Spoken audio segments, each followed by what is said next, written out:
What is the sound of humiliation? Is it the hushed whispers of a crowd, the frantic beat of your own heart? Or is it something sharper? For David Henderson, a brilliant architect on the most important trip of his life, it was the sound of paper tearing, a crisp, deliberate rip that echoed louder than a gunshot in the sterile silence of the departure lounge. His boarding pass, his key to a life-changing opportunity, was torn in two by a flight attendant with ice in her veins. Little did she know the quiet man in the corner, the one she'd ignored just moments before, was about to tear her entire world apart. The air in John F. Kennedy International Airport's Terminal 4 hummed with a unique blend of anxiety and excitement. It was a symphony of rolling luggage wheels, multilingual announcements, and the faint, comforting scent of coffee and jet fuel. For David Henderson, it was the overture to the most important performance of his life. At 42, David had the kind of quiet confidence that came not from privilege, but from persistence. He was a senior partner at a prestigious New York architectural firm, a position he had carved out for himself through sheer talent and a work ethic that bordered on relentless. His suit, a tailored navy wool, was immaculate. His leather briefcase held not just his laptop and documents, but the culmination of a 2-year dream, the final pitch for the new Dubai Museum of the Future. This wasn't just another skyscraper. It was a legacy project. A chance to build something that would outlast him, a landmark that his 10-year-old daughter Maya could one day point to and say, "My dad built that." He'd kissed Maya and his wife Sarah goodbye that morning, the weight of their belief in him, a warm, steadying presence. "Just be you, David," Sarah had said, her hand on his cheek. "They'll see what I see." He navigated through the bustling terminal towards the Virgin Atlantic gate for Flight 104 to London Heathrow, the first leg of his journey.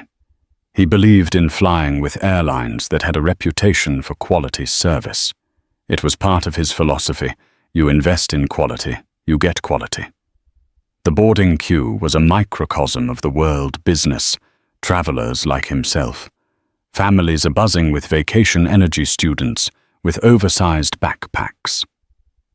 David found his place in the priority line, his upper-class ticket a small but significant perk of his senior position. That's when he first saw her. Her name, according to the silver tag pinned to her crisp red uniform, was Caroline Miller. She was the senior purser, commanding the gate with an air of weary authority. She had sharp, angular features, blonde hair pulled back into a severe bun, and a mouth that seemed permanently set in a thin, disapproving line. She moved with a clipped efficiency, her eyes scanning the passengers not as customers, but as potential problems. David watched her interact with a young couple ahead of him, whose carry-on bag was a fraction of an inch too large for the sizer. Caroline's voice was laced with a condescending sweetness. "I understand you think it fits, but the rules are the rules for a reason," she said, her smile never reaching her cold blue eyes. The couple, flustered and embarrassed, were forced to step aside and frantically repack their belongings on the terminal floor. David felt a familiar low-level thrum of unease. He'd seen this type of person before, individuals who wielded their small measure of power like a weapon, finding satisfaction in the enforcement of rules rather than the spirit of service. He took a steadying breath, reminding himself to remain calm, polite, and professional no matter what. He was a guest in this process, and his only goal was to get to London. "Next!" Caroline called out, her voice sharp. David stepped forward, placing his carry-on roller bag on the scale and holding out his passport and boarding pass. He offered a polite, closed-mouth smile. "Good afternoon." Caroline didn't return the greeting. Her eyes flickered from his face to his suit to his expensive watch, and a subtle, almost imperceptible shift occurred in her expression. It was a flicker of something. Resentment. Disbelief. "Place your bag in the sizer," she commanded, not looking at him. Her attention already on her computer screen. David obliged. The bag, which he had used dozens of times on this very airline, slid in perfectly. He was meticulous about these things. "It seems to be fine," he said calmly. Caroline finally looked up, her gaze lingering on him. Let me see your ticket again." He handed her the boarding pass. She took it from him, her fingers brushing his, and he could feel a strange cold energy from her touch. She stared at the paper as if trying to find a flaw in the ink itself. She scanned it. The machine beeped green. Everything was in order. Still, she held on to it. "There seems to be a flag on your reservation," she said, her tone suggesting he was personally responsible for a global computer glitch. David's heart rate ticked up a notch. "A flag. I confirmed my flight this morning. Is there a problem?" "I'm looking into it," she snapped, typing furiously. The line behind David was growing the collective sigh of impatient travelers, a tangible pressure. "You were randomly selected for additional security screening. We need to verify your identity and payment method again." David knew this was nonsense. Additional screening happened at security, not at the gate after the fact, and his ticket had already been accepted. He was being singled out. He could feel the eyes of the other passengers on him, a mix of pity and annoyance, but he kept his composure. Years of navigating corporate boardrooms and subtle prejudices had taught him that the moment you lose your cool, you lose. "Of course," David said, his voice even. "I have my driver's license and the credit card I used to book the ticket right here." He reached into his jacket, but Caroline held up a hand, stopping him. "This is going to take some time. Please step to the side. I need to keep the line moving." Her words were dismissive, her gesture a public shooing. She was treating him not like a premium passenger with a minor issue, but like a problem to be contained. David stood his ground, his voice dropping slightly but losing none of its firmness. "With all due respect," he began, "my flight is boarding and my ticket has been scanned and approved.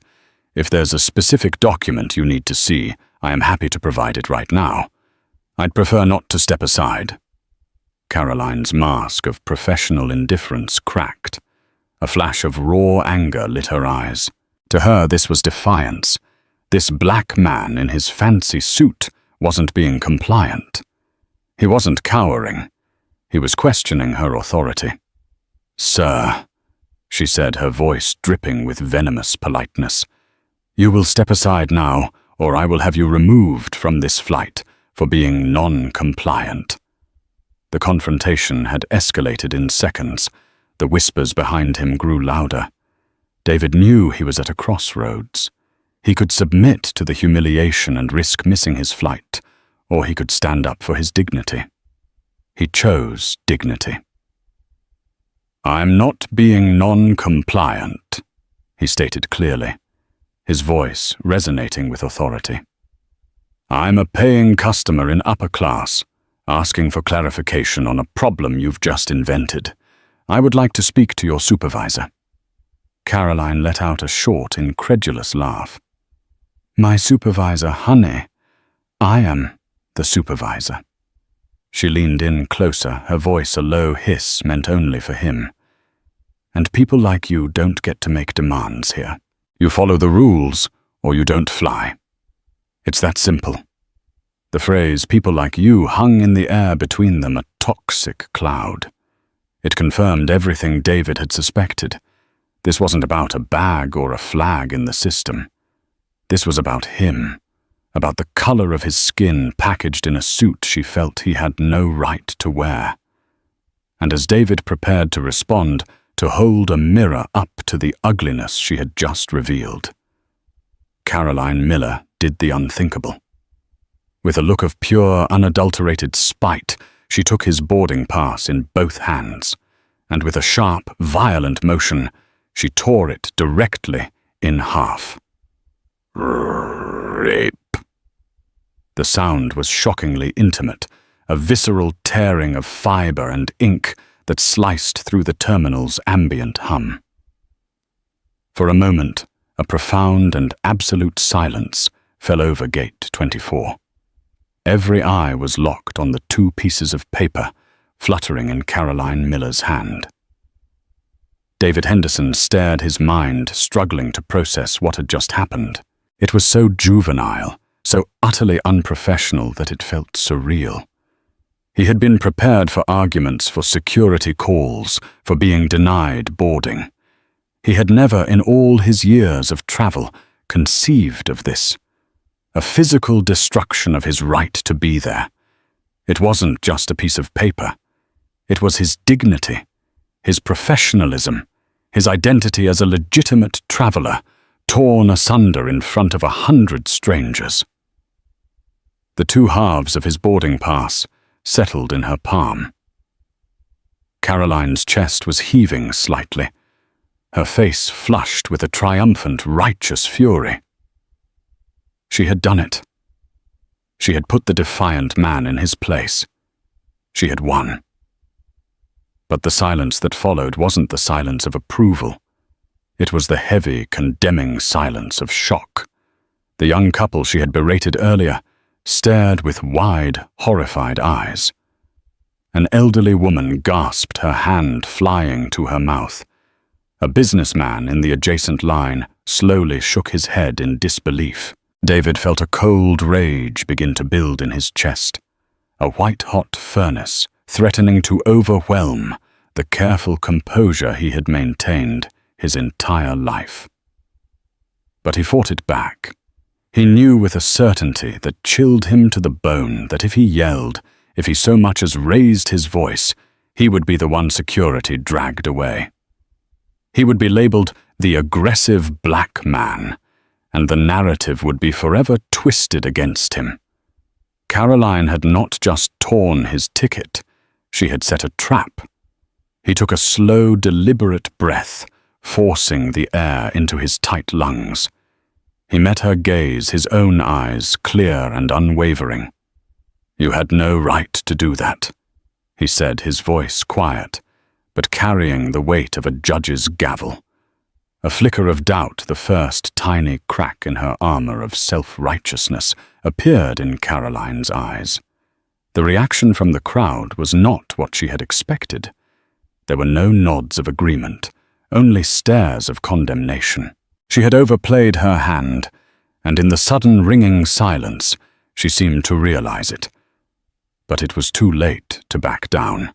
Pride and prejudice demanded she double down. "You were being disruptive and non-compliant," she declared, her voice a little too loud, a little too defensive. She tossed the 2 pieces of paper onto the counter. "This ticket is now void. I am denying you boarding. The Port Authority is on their way to escort you from the gate." She reached for her radio, her hand trembling slightly. This was it, the final irreversible step. "Disruptive!" A woman's voice cut through the tension. It was the elderly lady who had gasped. She had a kind face now, etched with disapproval. "Excuse me, miss, but that man wasn't being disruptive at all. He was perfectly polite. You were the one being aggressive." "Ma'am, this is an airline security matter," Caroline snapped, turning on the woman. "Please stay out of it." "I won't stay out of it," another voice chimed in. It was a young man in a hoodie, holding up his phone. "I've been recording this whole thing. She's right. He was calm. You've been targeting him from the second he stepped up here." Panic began to bubble beneath Caroline's icy exterior. The situation was spiraling out of her control. The passengers, her audience, had turned against her. She fumbled with her radio. "I need the Port Authority at Gate 24 immediately. We have a hostile passenger." Hostile passenger. The words were a final, desperate attempt to paint David as the villain. David closed his eyes for a brief second. This was how it happened. A career, a reputation, a life-changing opportunity, all could be undone in a moment by a false accusation born of pure malice. His mind raced. The Dubai pitch was in 2 days. He would miss his connecting flight. The entire project, 2 years of his life's best work, was about to go up in smoke because of this woman's bigotry. As 2 Port Authority officers began to stride purposefully towards the gate, a sense of grim resignation washed over David. He had done everything right, and it still hadn't been enough. Just as the officers arrived, a quiet voice from the side of the boarding area spoke, cutting through the drama. "Excuse me." The voice was calm with a distinctive British accent. It wasn't loud, but it had a natural authority that made people turn. David glanced over. Standing near the front of the priority line, a place he had been watching from the entire time, was a man who looked to be in his late 60s or early 70s. He had a weathered, friendly face, a neatly trimmed grey goatee and beard, and kind, crinkling eyes. He was dressed in a way that defied easy categorization: a pair of simple jeans, a plain black t-shirt, and a well-worn leather jacket. He looked more like a tourist than a high-powered executive. Caroline, seeing only another interfering passenger, was in no mood. "Sir, I'm going to have to ask you to step back. This is an official situation." The man took a calm step forward, his eyes not on Caroline, but on the 2 halves of David's boarding pass sitting on the counter. He looked at them, then up at David's face, a deep line of concern creasing his brow. He then turned his gaze to Caroline. "I think I can help resolve this," the man said politely. "My name is Richard." Caroline's patience was gone. "I don't care if your name is Jesus Christ himself, you are not getting involved. This man," she pointed a trembling finger at David, "is a security risk." The 2 Port Authority officers had now reached the counter, their hands resting near their belts. "What's the situation here, miss?" one of them asked. This passenger was causing a disturbance and refused to comply with airline regulations. "I've denied him boarding," Caroline said, puffing out her chest, her authority seemingly restored by the presence of law enforcement. The man named Richard sighed a soft, disappointed sound. He looked directly at Caroline, his friendly demeanor vanishing, replaced by a gaze of startling intensity. "You tore a customer's ticket in half?" he asked, his voice low and dangerous. "An upper-class customer who, from my perspective, has been nothing but composed in the face of extreme provocation." Caroline scoffed. "You don't know the situation, sir. Now please stand aside." "Oh, I think I do," the man said, taking another step forward until he was right at the counter. He looked at her name tag, then met her eyes. The entire gate area had fallen silent again, sensing a shift in the power dynamic. "You are Caroline Miller," he said, not as a question but as a statement of fact. "You've been with the company for 12 years, based out of Heathrow. Senior purser for the last 4.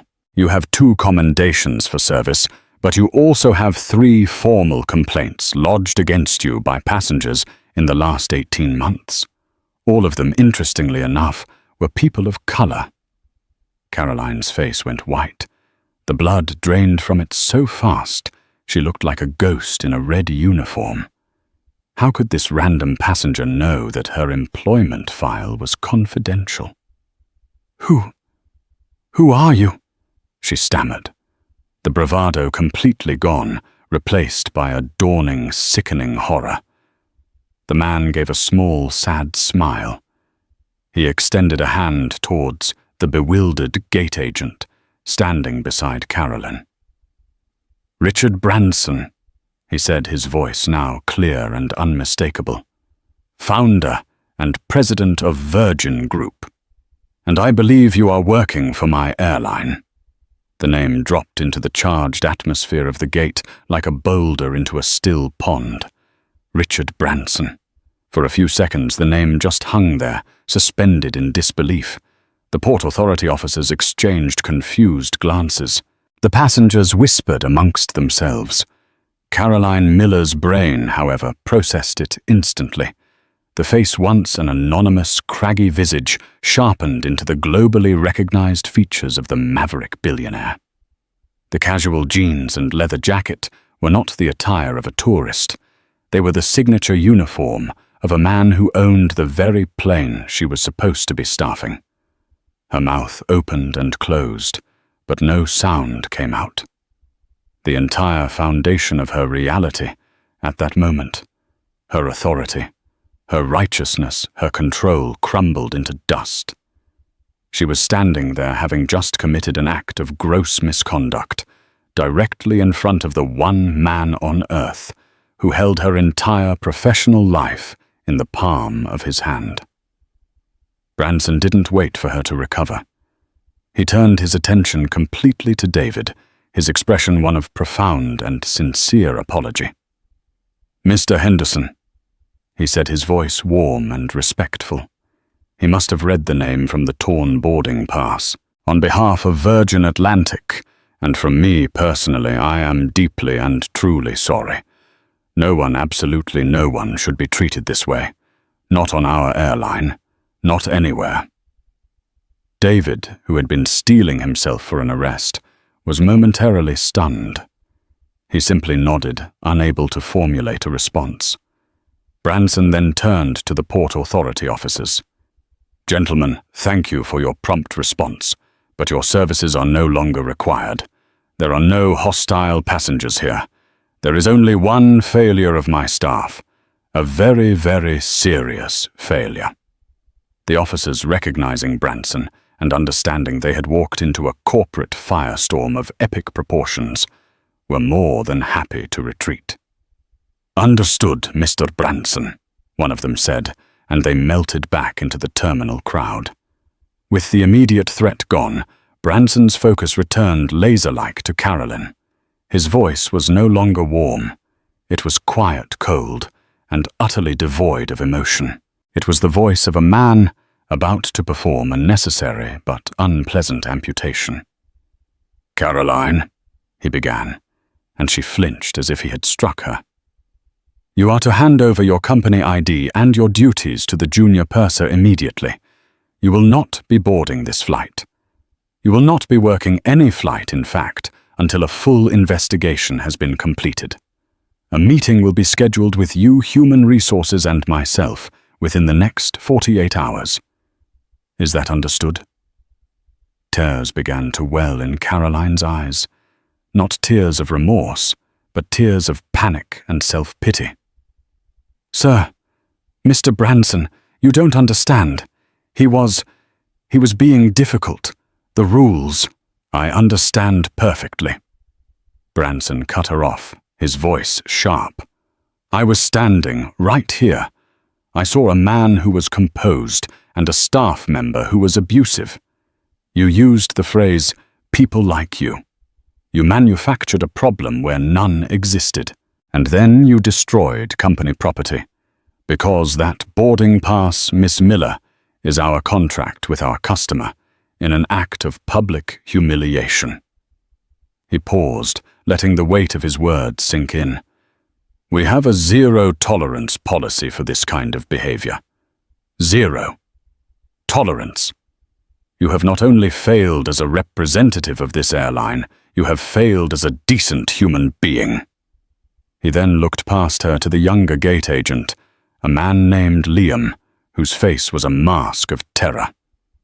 "Liam, please print Mr. Henderson a new boarding pass for seat 1A in our upper-class cabin. And could you please find a way to get his checked luggage tagged for priority retrieval? He's had a difficult enough day." "Yes, sir." "Of course, Mr. Branson." Liam scrambled to the computer, his fingers flying across the keyboard as if his life depended on it. Caroline stood frozen, a statue of disgrace. The other passengers were now openly staring, some with their phones still raised. The young man who had been recording gave David a discreet thumbs up.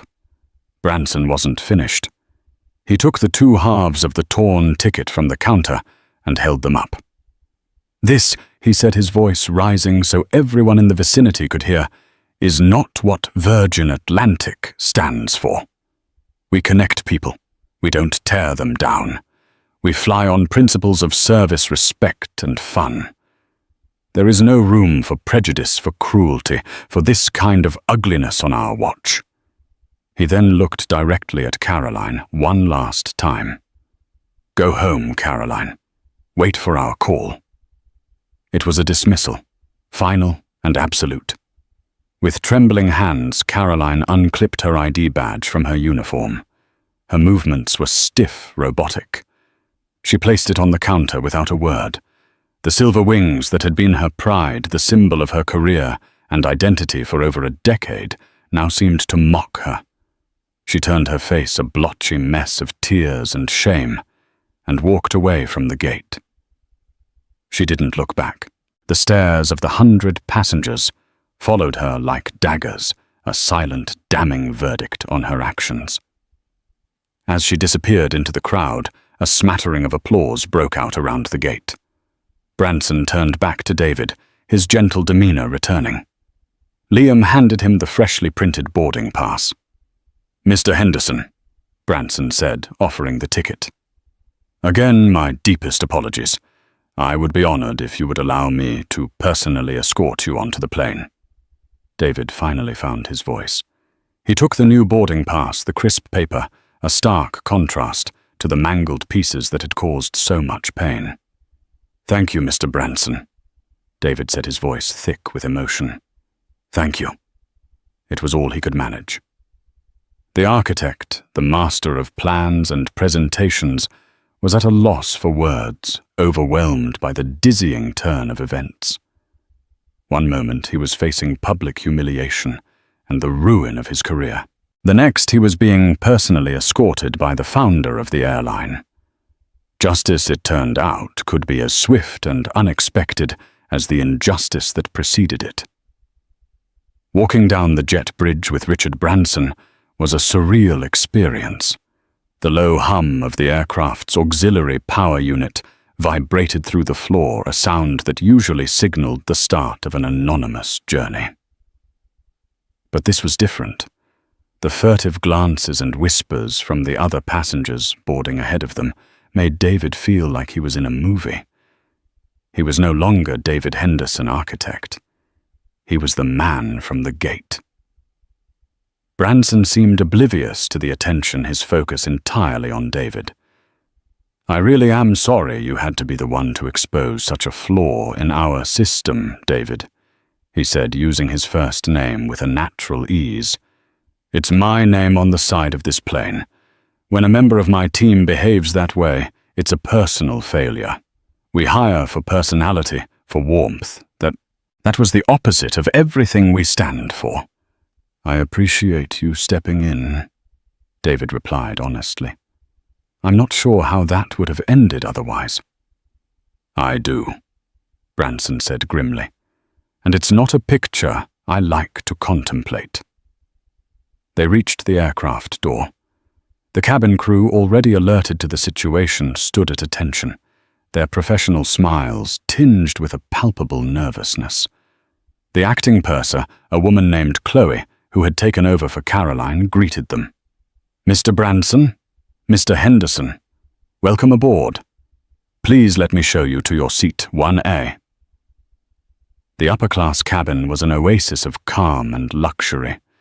David settled into the plush leather seat that converted into a fully flat bed.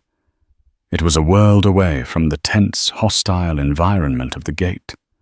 A flight attendant immediately appeared, offering him a glass of champagne. "Get Mr. Henderson anything he wants," Branson instructed the crew.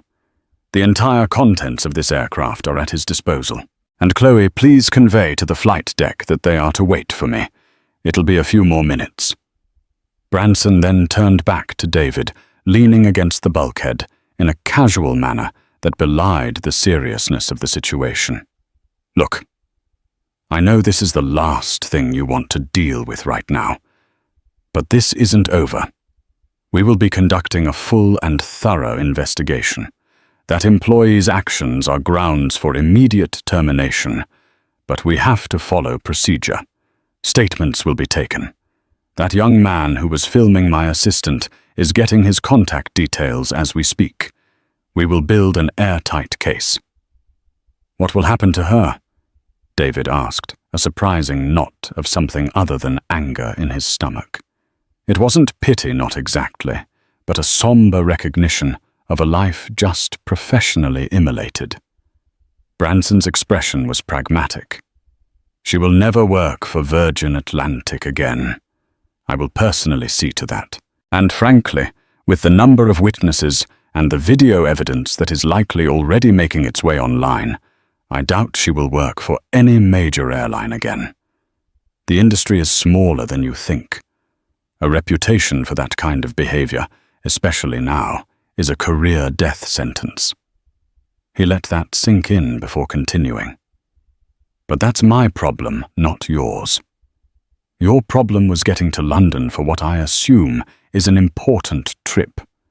We're going to make sure that happens as smoothly as possible from here on out." He pulled a business card from his jacket pocket. It was simple, elegant, with just his name, a phone number, and an email address. "This is my personal mobile number. Not my assistant's, not an office line. Mine. When you land in London, a car will be waiting for you on us to take you wherever you need to go. If you need anything at all during your stay reservations, transport anything you call that number. And when you return, your entire round trip, of course, will be refunded." David looked at the card. It felt like a tangible apology, a symbol of a wrong being righted. "That's very generous," David said. "Thank you." "It's not generous, it's necessary," Branson corrected him.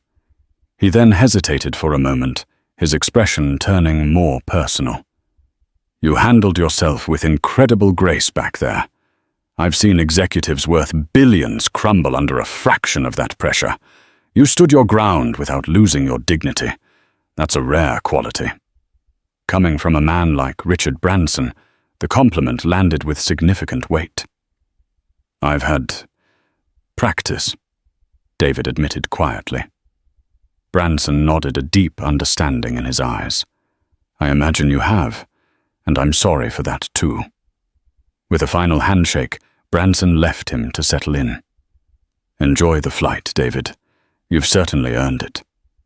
As the plane finally pushed back from the gate, David leaned back and closed his eyes. The champagne flute was cool in his hand.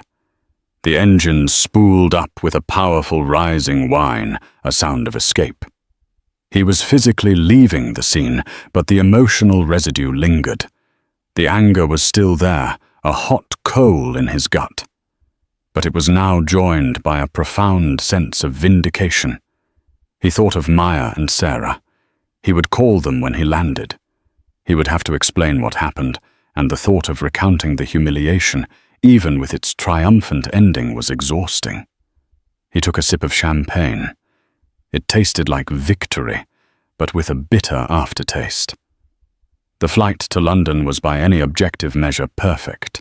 The crew treated him with a reverence usually reserved for royalty. Chloe, the new purser, checked on him personally every hour. The food was exquisite, the wine was vintage, and the flatbed was more comfortable than his couch at home. He tried to work on his presentation, but his mind kept replaying the scene at the gate. The rip of the paper, Caroline's hateful sneer, Branson's sudden appearance. He realized this was no longer just a business trip. The incident had changed something. It had forced a confrontation he never sought, but had handled with a fortitude he didn't know he possessed. The world had tested him, and he had not broken.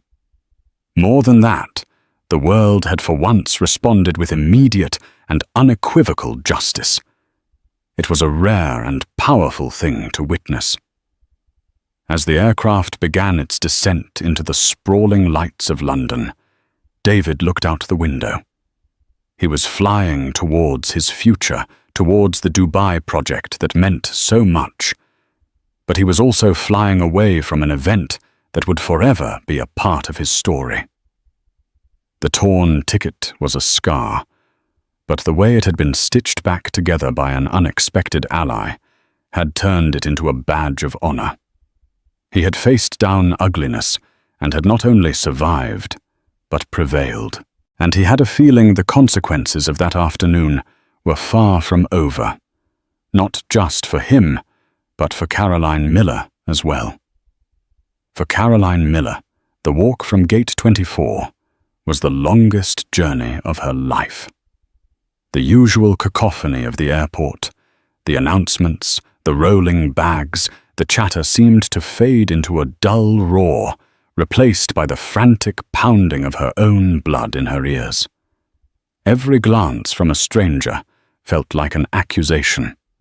Every uniformed airline employee she passed seemed to be staring at her, their faces a mixture of confusion and contempt. The story she knew would be spreading through the terminal's staff network like wildfire. Caroline Miller tore up a passenger's ticket in front of Branson. By the time she reached the employee parking lot, her hands were shaking so badly she could barely fit the key in her car's ignition. She collapsed into the driver's seat of her modest Honda Civic and finally let out the sob that had been clawing at her throat. It was a dry, ragged sound, born of pure, unadulterated panic. The drive back to her small one-bedroom apartment in Queens was a blur. Her mind raced, replaying the scene over and over, trying to find a different path she could have taken, a moment where she could have de-escalated instead of doubling down. But her pride, her ingrained sense of authority, had refused to let her. The man Mr. Henderson had been so calm, so infuriatingly composed. His expensive suit, his confident manner, it had triggered something ugly inside her. A deep-seated resentment for people who seemed to have it all, who moved through the world with an ease she had never known. She had worked for 12 years to earn her silver wings, her senior title. She had sacrificed holidays, relationships, and sleep for this job. It was her identity, and she had just set it on fire in a 5-minute blaze of bigotry and bad judgment. Her apartment felt cold and silent when she entered. The framed photos on her wall of her, smiling in her crisp uniform in various exotic locations, now seemed like relics from another person's life. She sank onto her beige sofa, the silence pressing in on her. Her first call was to her union representative, a man named George. His voice, usually bluff and reassuring, was strained. "Caroline," he said, "the lack of pleasantries is a bad sign. I've already had 3 calls about it. 1 from management, 2 from the crew who were at the gate. What in God's name were you thinking? George, he was being impossible," she cried, the words tumbling out in a desperate torrent. "He was questioning my authority. He refused to step aside. He was creating a scene." There was a long pause on the other end of the line. "Caroline, I've seen a video. A passenger sent it to a friend who works for Delta, who sent it to me.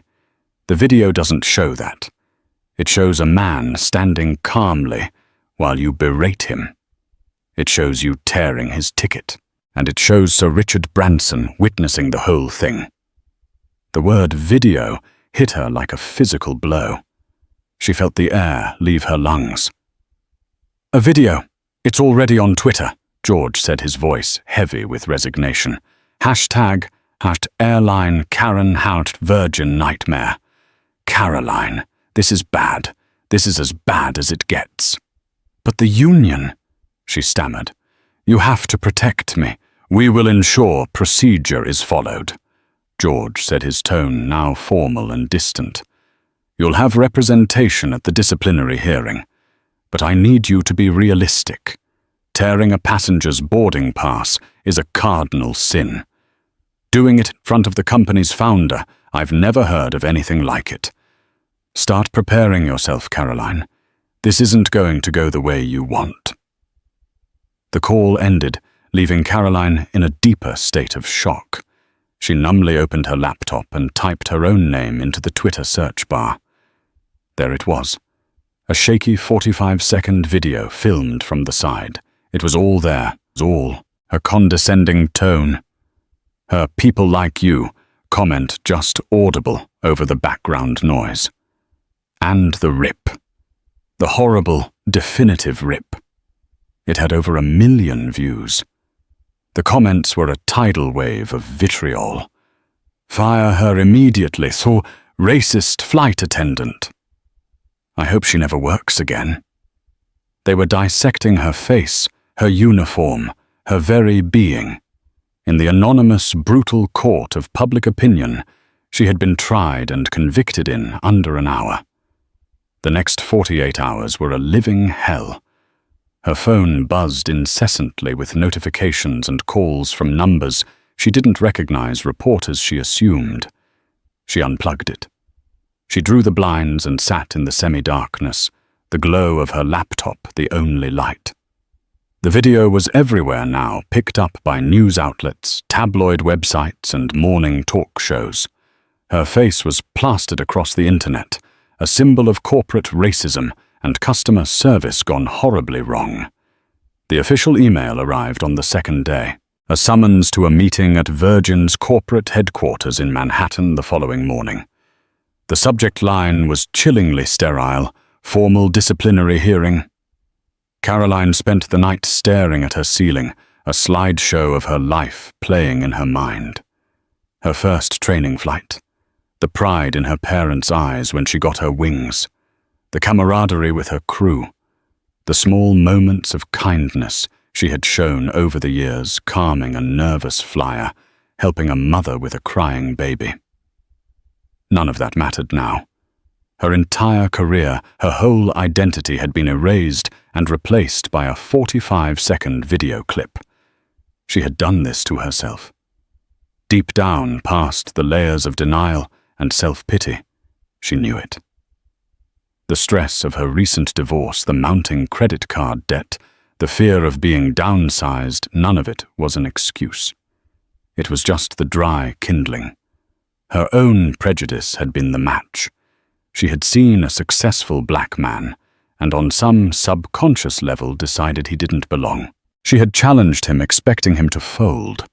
When he didn't, her frustration had boiled over into an act of petty, self-destructive rage. The next morning, she put on her most professional suit, a charcoal grey ensemble that felt like a costume for a role she no longer had the right to play. She rode the subway into the city, her head down a scarf pulled high over her face, terrified someone would recognize her. The Virgin office was sleek and modern, a world of glass and steel and cheerful red accents that felt deeply mocking. She was led to a large boardroom. On one side of a long mahogany table sat 3 people, the head of HR, the senior vice president of in-flight services, and her union rep, George, who wouldn't meet her eye. At the head of the table, in the largest chair, sat Sir Richard Branson. He wasn't smiling. The boardroom was unnervingly quiet. The only sound was the gentle hum of the building's climate control system. Caroline Miller sat opposite the panel of executives, her hands clasped so tightly in her lap that her knuckles were white. George, her union rep, sat beside her, his briefcase open, but his posture radiating defeat. Richard Branson began, his voice calm and measured, which was somehow more intimidating than if he had been shouting. "Miss Miller," he said, "we are here to discuss the events of 2 days ago at JFK's Gate 24. This is a formal disciplinary hearing. You will have an opportunity to speak, But first, we are going to review the evidence we have gathered. The Senior VP of In-Flight Services, a stern woman named Eleanor Vance, gestured to a large screen on the wall. First, the passenger's account. She read a statement David Henderson had emailed upon request. It was a factual, unemotional recounting of the events from Caroline's initial hostility to the tearing of the ticket. It was precise, detailed, and utterly damning in its clarity. Next, Eleanor played a compilation of audio statements from 4 other passengers and 2 fellow crew members, including Liam, the gate agent. Each one corroborated David's story. They used words like aggressive, condescending, hostile, and unprovoked to describe Caroline's behavior. They described David as calm, polite, and professional. Caroline felt herself shrinking in her chair. Each statement was another nail in her professional coffin. And finally, Eleanor said, her voice grim, "We have this." The video from Twitter filled the screen. It was even worse on a 70-inch display. The audio was clear. Her own voice, dripping with malice, echoed through the silent room. "People like you don't get to make demands here." Then came the rip, loud and sharp. The video ended with the shocked faces of the onlookers. The screen went black. Branson let the silence sit for a full minute, the weight of the evidence pressing down on Caroline until she felt she could barely breathe. "Caroline," he said, finally, his eyes locking onto hers. "In the face of this overwhelming evidence, do you have anything you wish to say in your defense?" This was her one chance. George had coached her. Apologize. Show remorse. Plead stress. Throw herself at their mercy. Her voice trembled as she began. "Sir, Mr. Branson, I am so deeply ashamed. I don't know what came over me. I've been under an immense amount of personal stress lately. My divorce and financial problems. I wasn't myself. I let the pressure get to me. It was a lapse in judgment, a terrible, terrible mistake. It is not who I am." She looked at him, her eyes pleading. "I have given 12 years of my life to this airline. I have loved this job. Please, please don't let one mistake, one awful 5-minute period destroy my entire career. I will do anything. I'll take a suspension without pay. I'll go through any retraining program you want. I am so sorry." Branson listened patiently until she was finished. He didn't seem moved. "Stress is a factor in many of our employees' lives, Caroline," he said, his voice still level. "We have resources for that. A wellness program, confidential counseling. You availed yourself of none of them. Instead, you chose to channel your stress into an act of aggression against a customer. And this wasn't just a customer. This was a man you racially profiled." "No," Caroline protested a little too quickly. "It wasn't about race. It was his attitude." Branson held up a hand, silencing her. Was it his attitude when he calmly stepped forward and said, "Good afternoon"? Was it his attitude when his bag fit perfectly into the sizer? Or was it the attitude of a black man in a first-class suit who didn't bow and scrape when you decided to exert your authority over him? Your use of the phrase, "people like you," was not ambiguous. He leaned forward, his elbows on the table. "You see, Caroline, this isn't about a single lapse in judgment. The investigation brought up the 3 prior complaints. A Muslim family you accused of loitering near the galley. A Hispanic businessman you insisted had a fake ID. A pattern emerges. A pattern of you abusing your authority with minorities. We as a company failed by not seeing this pattern sooner and acting on it. That failure is on us. But the actions at JFK, they are entirely on you." George, the union rep, cleared his throat. "Sir Richard Caroline has had a long and otherwise satisfactory service record. The union believes termination is an excessive response. A final warning and mandatory diversity training would be more appropriate." "No," Branson said, his voice like iron. "Not this time, George. The line has been crossed. What if I hadn't been there? Mr. Henderson would have been escorted out by police. He would have missed his flight. His career could have been damaged. He could have been arrested, all based on her malicious lies. The potential damage you could have inflicted on that man's life is incalculable." He stood up, signaling the end of the meeting. "Caroline Miller, your employment with Virgin Atlantic is terminated effective immediately. Your final pay will be mailed to you. Your flight benefits are revoked. You will be escorted from the building." It was done. 12 years gone in an instant. "Furthermore," Branson added, as a final crushing blow, "our legal team will be reviewing this incident while Mr.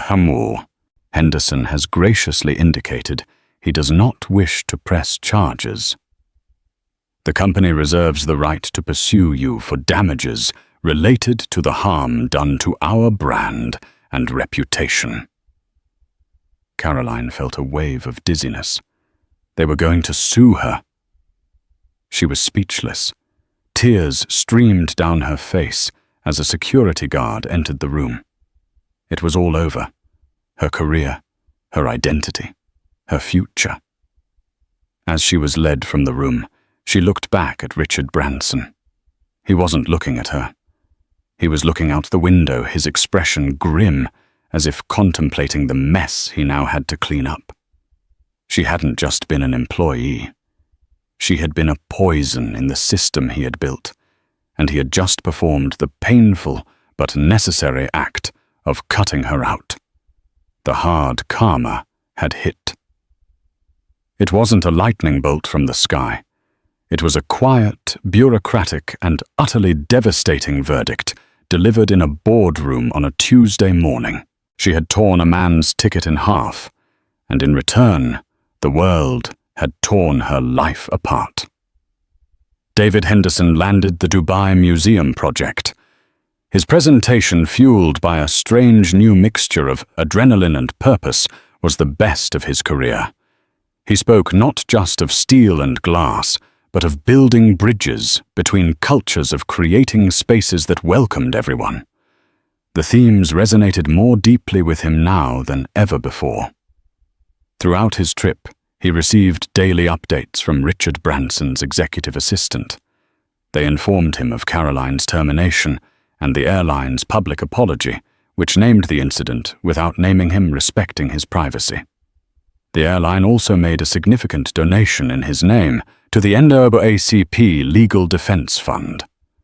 But for David, the chapter didn't feel closed. A dismissal and a donation felt like patching a hole rather than reinforcing the foundation. The problem wasn't just one employee. It was a culture that could allow such an employee to fester for years. On his flight back to New York, seated once again in 1A, he spent the time not celebrating his victory, but drafting a proposal. When he landed at JFK, the same terminal where his ordeal had begun, he didn't call the complimentary car service Branson had arranged. He called the personal number on the business card. "Richard, it's David Henderson," he said when the billionaire answered. "David, welcome back to the States. I trust the rest of your trip was less eventful." Branson's voice was warm, friendly. "It was very successful, thank you. And thank you for everything you've done.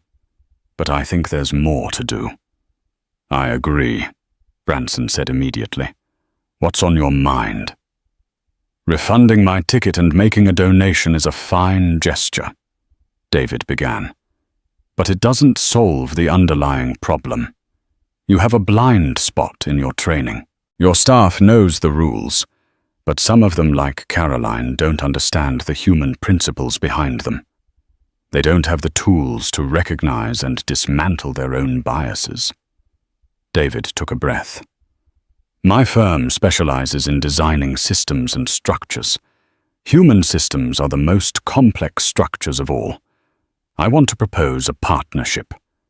Let my company, in conjunction with leading DEI, diversity, equity, and inclusion consultants, work with you to design a new immersive training program for all your customer-facing staff. Not a one-hour webinar, but a real scenario-based curriculum. Let's build something better out of this. There was a moment of silence on the line. Then Branson let out a low whistle. David, I've been in business for over 50 years. In a situation like this, people usually ask for one of two things: a lifetime supply of free flights or a very large check. You're the first person who has ever asked for homework. David could hear the smile in his voice. You're offering to turn your pain into our progress. You want to help fix the system that failed you. We're all part of the system, David replied. If we don't fix it, we're just waiting for the next victim. Done, Branson said without hesitation. Consider your proposal accepted. My team will reach out to yours tomorrow to set up the initial meetings. We'll fund the entire project. This is the best idea I've heard all year. 3 months later, David Henderson stood on a stage in a Virgin Atlantic training facility near Heathrow. In front of him sat a class of 50 new flight attendant recruits. Their red uniforms were immaculate, their faces bright with aspiration. At the side of the stage stood Richard Branson. David was the keynote speaker for the inaugural session of the Henderson Protocol, a new empathy and situational awareness training program that was now mandatory for all Virgin employees. He told them his story. He spoke of the humiliation at the gate, the feeling of powerlessness, and the quiet dignity he fought to maintain. He didn't name Caroline, referring to her only as the employee. He didn't need to. Her story had become a cautionary tale whispered in every airline break room in the world. But he didn't dwell on the negative. He spoke about what service truly meant. He talked about seeing the individual, not the stereotype. He used his architectural background to frame it. Every passenger who steps onto your plane, he told them, is the foundation of our entire structure. If you treat even one of them as less than essential, the whole building becomes unstable. As he concluded his speech, the room of recruits rose to their feet in a heartfelt standing ovation. David saw in their eyes not just the ambition to see the world, but a genuine understanding of their responsibility to the people they would carry into it. Branson came up and shook his hand. You're a hell of an architect, David, he said, his voice full of admiration. But you might have missed your calling as a teacher. David smiled, looking out at the new generation of crew. The memory of the torn ticket would never fully fade, but it no longer felt like a wound. It was a blueprint. The original plan had been flawed, so he had ripped it up and, with an unlikely partner, designed something far stronger, far more beautiful, and far more human in its place. In the end, this wasn't just a story about a racist flight attendant getting what she deserved. It was a story about character. The character of a woman who let her prejudice shatter her own life, and the character of a man who, when faced with humiliation, chose to build rather than break. David Henderson could have taken a payout and walked away. But he chose the harder, better path. He used his voice to transform a moment of personal injustice into a catalyst for systemic change, reminding us all that true strength isn't about winning a fight. It's about rewriting the rules so the fight never has to happen again. If this story of justice and positive change moved you, please take a moment to hit that like button. Share it with someone who needs to hear it, and subscribe to our channel for more true stories that matter. What did you think of David's decision? Let us know in the comments below. Thank you for listening.